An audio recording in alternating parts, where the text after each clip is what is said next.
Every morning she greeted him with a smile. Same booth, same black coffee, same quiet thank you. To her, he was just a lonely old man who needed kindness to him. She was something else entirely. Weeks turned into months, and she never missed a day.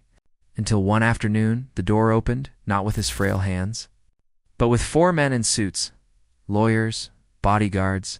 They asked for her. By name, the diner went silent. What could an old man's secret possibly have to do with a waitress who barely made rent? What they revealed next would change her life forever. For Mariah, life was a blur of coffee cups, long shifts, and forced smiles. Every morning, before sunrise, she tied her apron, fixed her curls in the reflection of the coffee machine, and stepped into the small-town diner where tips were low and tempers high. It wasn't glamorous, but it was honest work. And for a young black woman trying to survive in a town that barely looked her in the eye, that meant everything. Most customers came and went without remembering her name. But one man was different.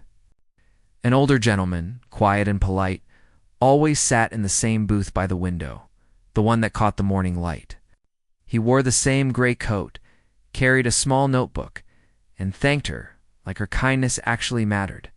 Over time, their morning routine became a quiet ritual: coffee, conversation, a shared sense of calm in a world that rarely offered it. She didn't know who he was, and she never asked. In a town where people whispered before they smiled, kindness was often its own form of rebellion. Still, there were moments, small ones, when she felt eyes on her.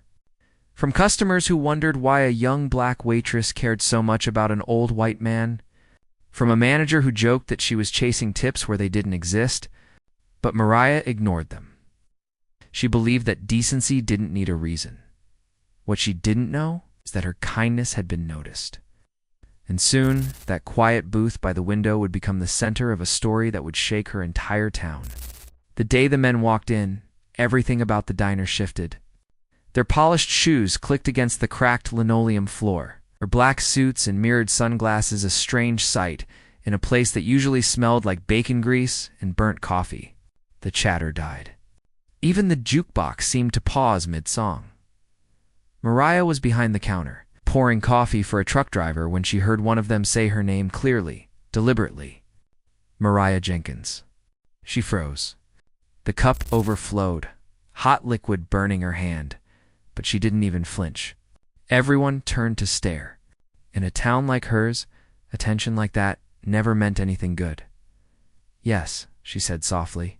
"That's me." The man in front, older, sharp eyes, the kind of face that's used to power, nodded once. "We represent Mr. Leonard Hayes," he said. Her heart skipped. That was him. The old man from the window booth.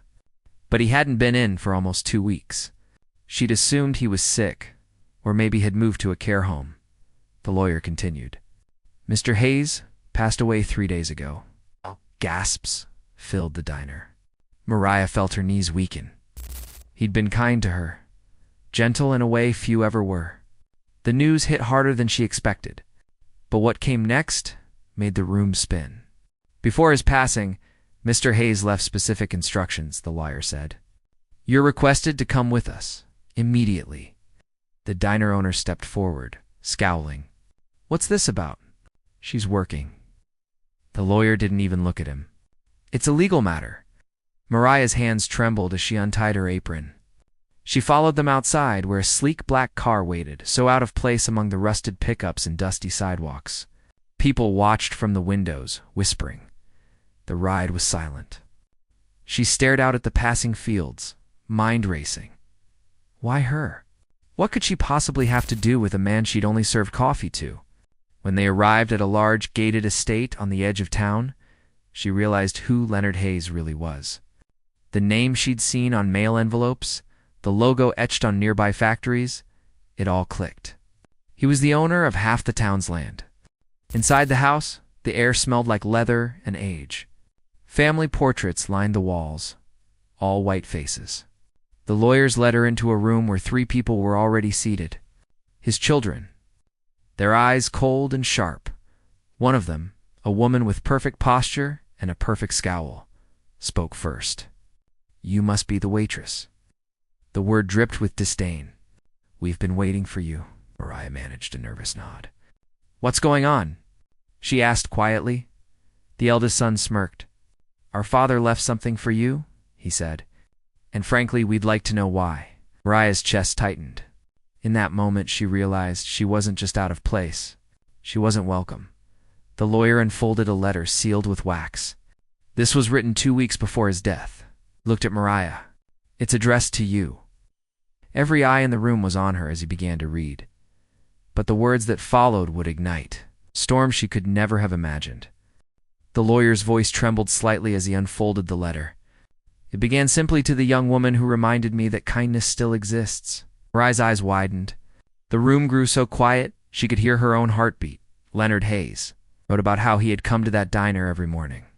Not just for coffee, but because she treated him like a human being, not a wallet. Not a name, not a race.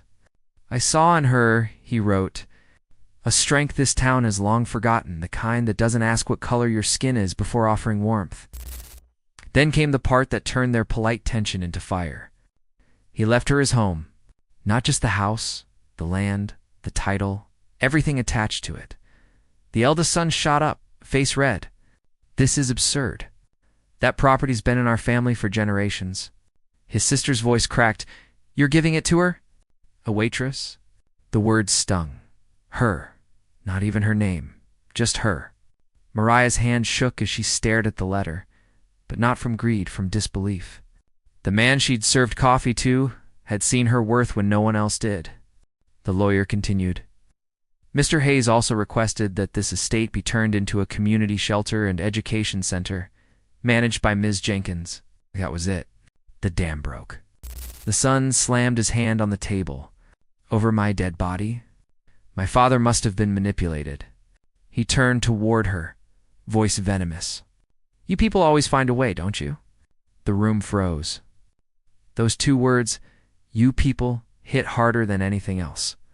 Mariah's throat tightened, but she didn't cry.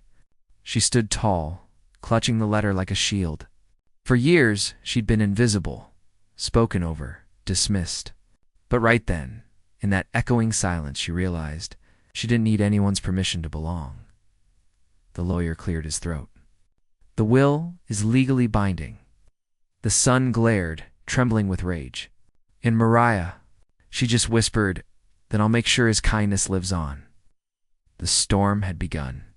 The news spread faster than wildfire. By evening, everyone in town knew the black waitress from the diner had inherited the old Hayes estate. Some whispered that she got lucky.